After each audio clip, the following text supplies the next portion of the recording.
Okay, we're holding over here towards the end of Rav Chaim Kanievsky's explanations of tefillah and the importance of following what it's the proper conduct in the shul.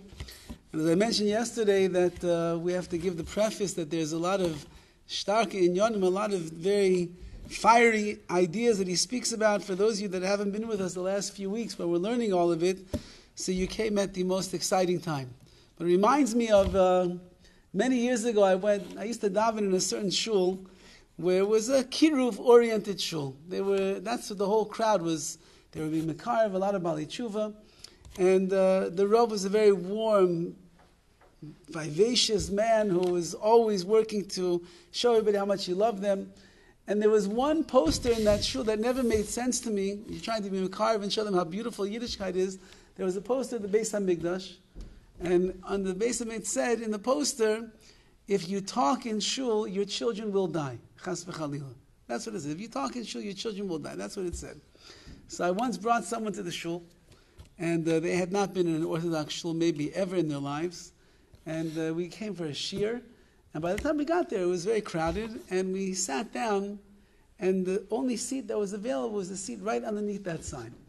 So this fellow looks up at the sign, and he sees the following words: if you talk in shul, your children will die. He said, wow, that's very encouraging about this religion over here. So I'll just share with you before that we're not far off what Rav Chaim Kanievsky is going to say. Because of the Sefer Hagan, there's a Sefer called the Sefer Hagan that's quoted by the Magen Avram. And he writes, V'chol Adam Ya'amin. Every person has to believe. Shahadalus v'yakrus, the rise and the rise and the poverty that we find in inflation and commodities in the world that we see going on today. Umisas banov, or God forbid, the death of one's children. Chas v'shalom boim v'adam, they come upon a person. Ve'ein lo yatzlacha v'masu matan shaloi, he will not have success in his business. Ba'avur she'eino mispala b'mokum kavua, because he doesn't pray in a makom kavua, in a fixed place. We spoke about the importance of, number one, of course, being in shul. And we spoke about the importance that in the shul, a person should have a place that is their makom kavua, where they create their conversation and their relationship with HaKadosh Baruch Hu. So therefore, the Sefer Hagan writes, it's so severe and serious that chas v'chalila, terrible things can happen. V'im chas v'shalom mispala v'yechida v'beisai. If God forbid a person davens by themselves in their home, they don't come to shul, as a mevi atfila dugmas hakorban l'shedim. Your prayer becomes like a korban, like a sacrifice that you're bringing to shedim, to demons.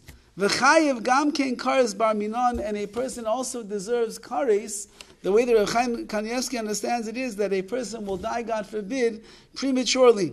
A heavenly death will come upon them in a way that's unexpected. But even if the person lives, he davens in his house by himself all the time. And even if he lives, he doesn't get cars. He continues to live. And while he's alive, he keeps davening in his house. Baruch Hashem, he's davening.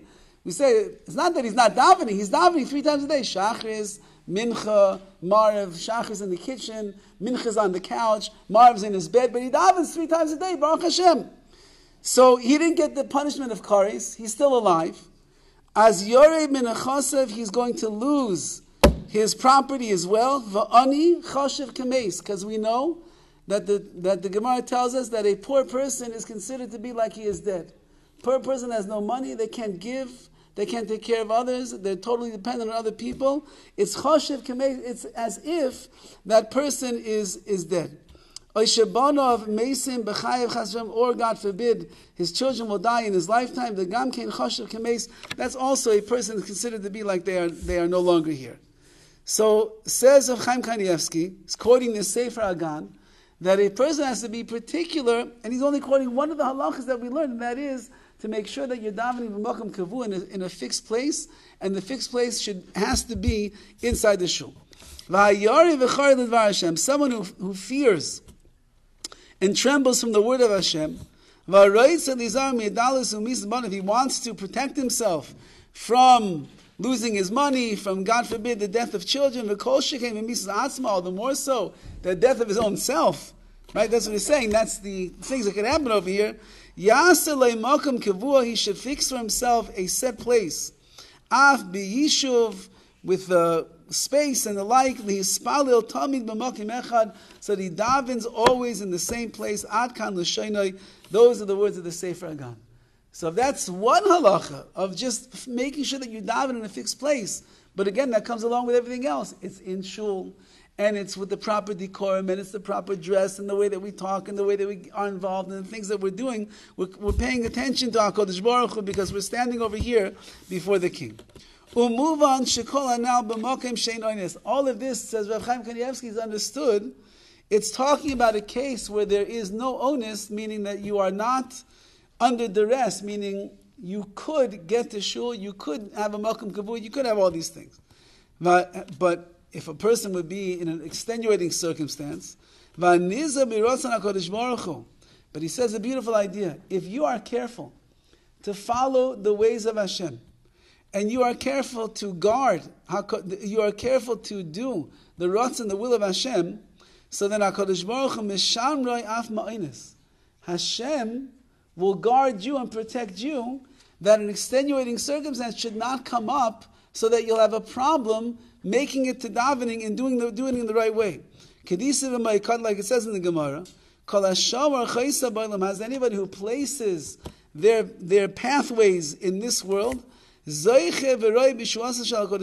will merit to see the Yeshuasai, the salvation of HaKadosh Baruch Hu. Shenema, like it says, V'sam derech er'enu v'yesh Elokim. Like it says in the Pasuk in Tehillim, someone who orders his ways, says Hashem, I will show them the salvation, I will show them the salvation of HaKadosh Baruch Hu himself.